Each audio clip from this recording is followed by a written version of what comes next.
पुढच्या शुक्रवारी 7 वाजता हे नाटकाची संहिता जेव्हा तुमच्याकडे आली तेव्हा यात असं काय खास होतं की तुम्हाला हे करावं असं वाटलं?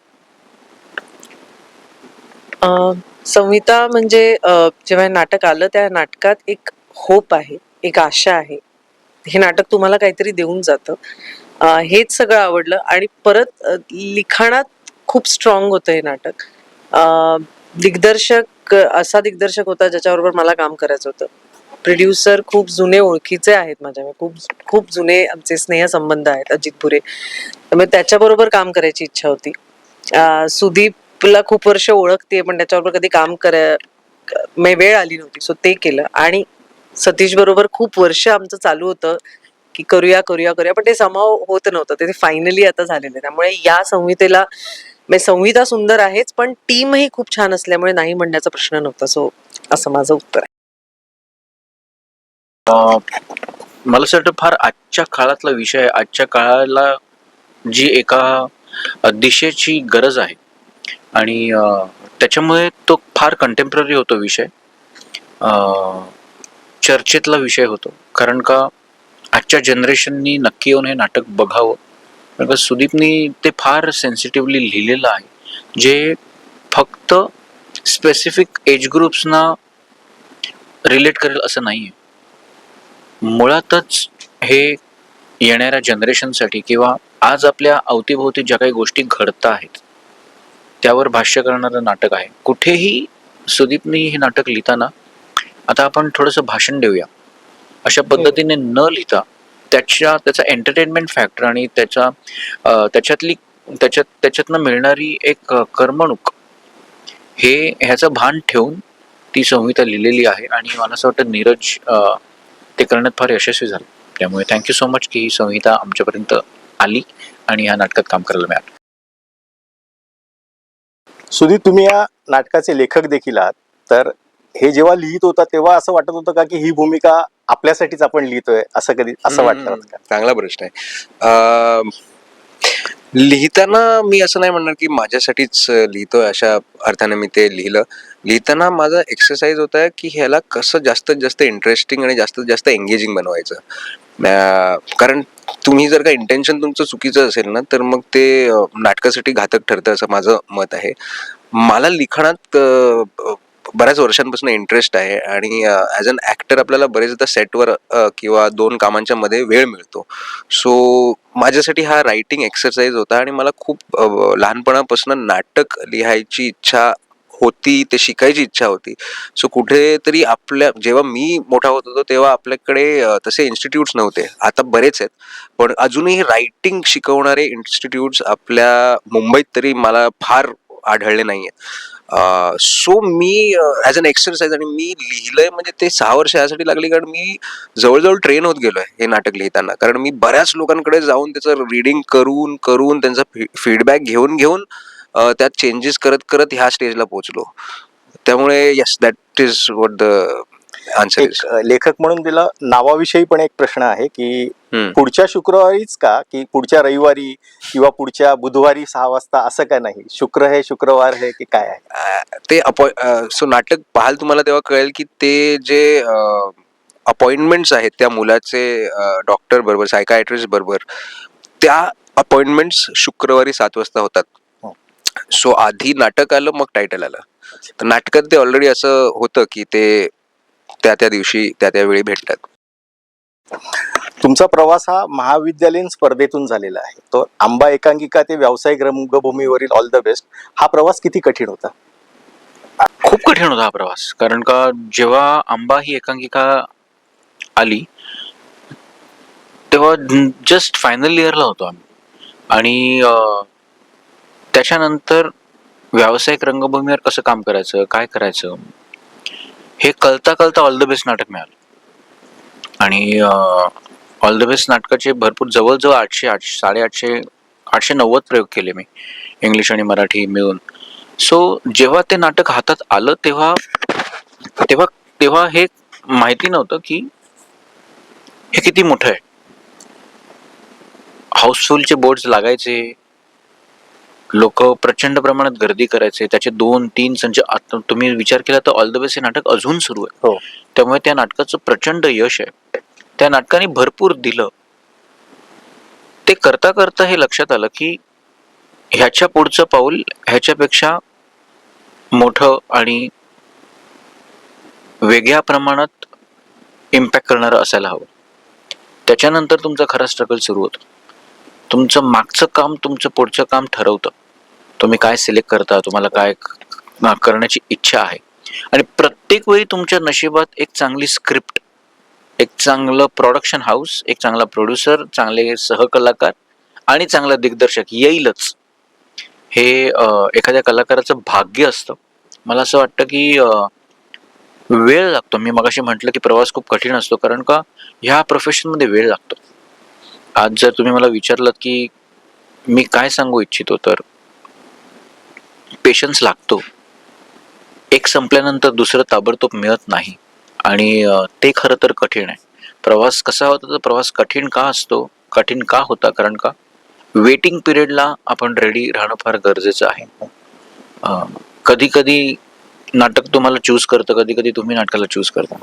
कधी कधी चांगल्या गोष्टी हातातनं निसटतात, तेव्हा तुम्ही काहीतरी वेगळं करत असता. पण एक अभिनेता म्हणून मी फार लकी आहे की जी काही नाटकं मला, मोजकी नाटकं मी केलीत, मोजकी नाटकं मला मिळाले, ती त्या नाटकांचं कौतुक झालंय आणि मला खूप चांगली टीम मिळाली. ऑल द बेस्ट मध्ये तुम्ही मुख्य भूमिका करत होतात आणि त्यानंतर तुम्ही अभिनेता म्हणून खूप मोठी कारकीर्द न करता दिग्दर्शकाच्या भूमिकेत गेलात. तर त्याचं कारण काय होतं? आणि दुसरा प्रश्न असा आहे त्याला लागूनच की आता तुम्ही एक प्रथितयश दिग्दर्शक आहात, तुम्हाला गोष्टी दिसतात. तर जेव्हा तुम्ही दुसऱ्या दिग्दर्शकासोबत काम करता एक अभिनेता म्हणून, तेव्हा तुम्हाला त्या नाटकातल्या जागा दिसतात का?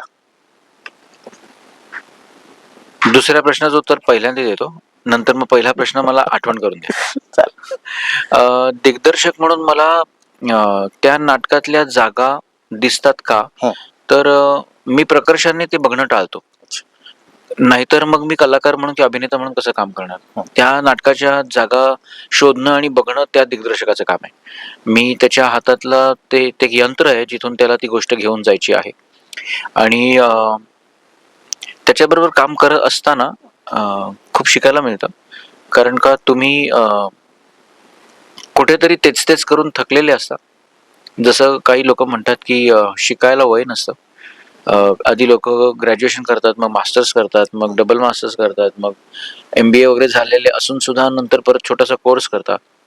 तर मला फार असं वाटतं की आमच्या या क्षेत्रात ह्या वेगवेगळ्या गोष्टी करत राहणं आणि स्वतःला सेल्फ एड्युकेट करत राहणं, आजच्या तंत्राशी कोरिलेट करत राहणं फार गरजेचं आहे. कारण का मी ऑल द बेस्ट केलो होतो तेव्हा माझं वय 26 होतं. आज 26 वर्षांनी तुम्ही मला प्रश्न विचारताय. त्या 26 वर्षात जवळजवळ नाही म्हटलं तरी 2.5 जनरेशन्स उलटून गेलेले आहेत. त्यामुळे मी माझ्या नंतरच्या 2.5 जनरेशन सोबत काम करतो आहे, जेणेकरून मला खूप शिकायला मिळतंय. खूप गोष्टी बदललेल्या आहेत. स्टोरी टेलिंगचा फॉर्मॅट बदलला आहे, दिग्दर्शकांचे व्ह्यूज बदललेले आहेत आणि मला खूप आनंद आहे की इतक्या वर्षांनंतर सुद्धा माझा विचार केला जातोय नाटकासाठी. लीड रोल करत असताना सुद्धा दिग्दर्शन का केलं? कारण मला ऍक्टिंग करत असताना जेव्हा मी गोविंद निलानींकडे काम केलंय, मी मनसूर खानकडे काम केलंय, मी महेश मांजरेकरांकडे काम केलंय. ऍक्टिंग करत असताना मला असं कळलं की ऍक्टिंग हा अख्ख्या प्रोजेक्टचा एक फार महत्वाचा लहान भाग आहे. आणि ऍक्टिंग करून ऍक्टर्स निघून जातात, ते पुढच्या प्रोजेक्ट्सला जातात. म्युझिक डिरेक्टर ते म्युझिक करून पुढच्या प्रोजेक्टला जातो. प्रत्येक जण त्या प्रोजेक्टचं काम करून पुढच्या प्रोजेक्टला जातो. फक्त तो दिग्दर्शक असतो जे हे सगळ्यांचं काम घेऊन परत एका पिशवीत टाकून एडिटिंग टेबलवर जाऊन त्याच्यावर संस्कार करून त्या बाळाला अक्षरशः जन्म देतो. त्यात मला जास्त किक दिसली की ह्या सगळ्या गोष्टी एकत्र करून जेव्हा आपण एक गोष्ट सांगू, त्याची काहीतरी वेगळी किक आहे. त्यामुळे मला असं वाटतं की मी ते जास्त एन्जॉय करतो. पण ऍक्टिंग करणं ही माझी गरज आहे, कारण का that is really keeping me alive. Thank you. तुम्ही आता सावित्रीबाई सारखी मोठी मालिका केलेली आहे. प्रेक्षक जेव्हा तुम्हाला पडद्यावर बघतात तेव्हा त्या पद्धतीच्या अभिनयाची एक थोडीशी सवय होते आणि तिथून मग जेव्हा तुम्ही रंगभूमीवर येता तेव्हा स्विच ऑन आणि स्विच ऑफ कसं होतं? स्विच ऑन आणि स्विच ऑफ बटन मला जन्मतःच मिळालेलं आहे, त्यामुळे ते मी करते. कारण नाटक मी जसं म्हणते, नाटक हा माझा प्राणवायू आहे. मला आवडतं नाटक करायला. मधल्या काही काळात माझ्या बिझी शेड्यूलमुळे मला नाटक करता येत नव्हतं, त्यामुळे मला नाटक करायचंच होतं. सावित्रीबाईंसारखी सिरियल मला मिळणं हे माझं खूप मोठं भाग्य होतं. कारण असं कॅरेक्टर मिळणं आणि ते कॅरेक्टर लोकांपर्यंत पोहोचवणं आणि ते लोकांना प्रचंड आवडणं, सो हे सगळं मी त्या 4 महिन्यात अनुभव घेतला.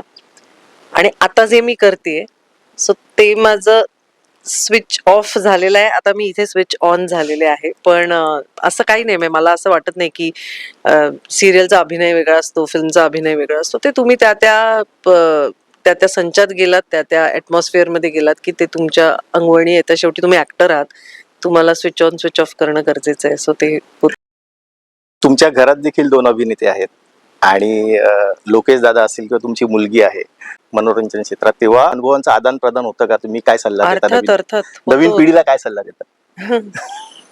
नाही आम्ही प्रत्येक बाबतीत, प्रत्येक प्रोजेक्ट विषयी, प्रत्येक कामाविषयी चर्चा करतो तिघही. आणि असं होत नाही की घरी जाऊन आपापलं काम करायचं आणि दुसरा दिवस सुरू करायचा. नाही, आम्ही पूर्ण दिवसाचा आराखडा एकमेकांशी बोलतो, चर्चा करतो. आणि आता पुढे जाऊन शुभवीलाही आम्ही तेच सांगतो की सगळ्यात महत्वाचं कान उघडे ठेवायचे, समोरचा माणूस काय सांगतोय ते ऐकायचं, त्याचं आकलन करायचं आणि काम करायचं. सो ह्या एक सल्ला आतापर्यंत दिलाय. बाकी असं ऍक्टिंग करत असेल तर तो तिचा दिग्दर्शक असेल, तिचे लेखक असतील, ते सगळं तिला करतील. जेव्हा हे नाटक लिहिलं आणि तू म्हणालास की मी अनेक ड्राफ्ट्सवर काम केलं, आता असे 2 कलावंत तुझ्या बाजूला बसलेत आणि असं वाटतंय की चांगले अभिनेते जेव्हा आपल्या संहितेला मिळतात आणि एक नाटक उभं राहतं, तेव्हा आपण अर्धी लढाई जिंकली असं वाटतं? 100%, 200%. इनफॅक्ट सतीश राजवळे सरांनी ज्या दिवशी ह्या रोलला करण्यासाठी मान्यता दिली, त्यावेळी I think half the battle was one. आणि ते ह्यासाठी नाही कारण ते इतके नावाजलेले दिग्दर्शक आहेत किंवा मी त्यांचं काम पाहिलंय आणि त्यांच्यापेक्षा जास्त ऍप्ट ह्या कॅरेक्टरसाठी मला नाही वाटत कोणी नट मला तरी दिसतो. त्यामुळे ते तर नक्कीच. मी चैत्रालीला पूर्वी नाही ओळखायचो, इन टर्म्स ऑफ पर्सनली नाही ओळखायचो, पण मी तिचं काम पाहिलेलं आहे. पण ती स्टेजवरती इतकी इम्पॅक्टफुल आहे किंवा इतक्या वेगळ्या पद्धतीचा रोल करू शकते हे मला ह्या रिहर्सलच्या दरम्यान कळलंय. सो आय थिंक येस, मला हळूहळू मागच्या एक 2-3 आठवड्यात जाणवू लागले की एक ड्रीम टीम या नाटकाला मिळाली जवळजवळ. मग ते प्रोड्युसर असो, दिग्दर्शक असो किंवा माझे जे को ऍक्टर्स आहेत. So yes. प्रेक्षकांना काय आवाहन कराल नाटक बघण्यासाठी? मला असं वाटतं की पर्सनली खूप मेहनत गेली आहे. रायटिंग असो, दिग्दर्शन असो किंवा इंटरनली रिहर्सल्स असो. आणि we have tried to not leave any loose threads आमच्या बाजूने. त्यामुळे आम्हाला असं वाटते की खूप मनोरंजन होईल आणि त्याच सोबत काहीतरी खूप महत्वाची गोष्ट तुमच्या मनाला भिडेल अशी शक्यता मला वाटते. सो तेवढं मी म्हणू शकतो या क्षणाला. हे नाटक तुम्हाला नक्की होप देईल, आशा देईल, आनंद देईल आणि काहीतरी नवीन करण्याची, काहीतरी वेगळं ट्राय करण्याची एक उमेद देईल असं मला नक्की वाटतं. सो 25 एप्रिलला आमच्या नाटकाचा शुभारंभ होतोय आणि प्रयोग सुरू राहणार आहेत. सो नक्की या आणि आमच्या नाटकावर प्रेम करा. सो आम्हाला सगळ्यांना आनंद होईल. सर, नाटक म्हणजे मज्जा असते, नाटक म्हणजे एक उत्सव असतो. आपण सहकुटुंब सहपरिवार येतो, नाटक पाहतो, इंटरव्हलमध्ये वडा समोसा खातो. त्यामुळे ती एक इव्हेंट असते फॅमिलीची. आणि मला असं वाटतं की सगळ्यांनी आवर्जून या, कारण का खूप मजा आहे या नाटकात, खूप धमाल आहे. आणि जाताना तुमच्या चेहऱ्यावर खूप मोठी स्माईल असेल. प्रत्येक नाटकाकडनं, प्रत्येक कलाकृतीकडनं आपली हीच अपेक्षा असते. त्यामुळे आम्ही पण खूप मज्जा करतोय आणि खूप सिन्सिअरली मेहनत करतोय, जेणेकरून तुमच्या अपेक्षेला आम्ही पुरे पडू. नक्की या आणि आपण सगळे मिळून धमाल करूया.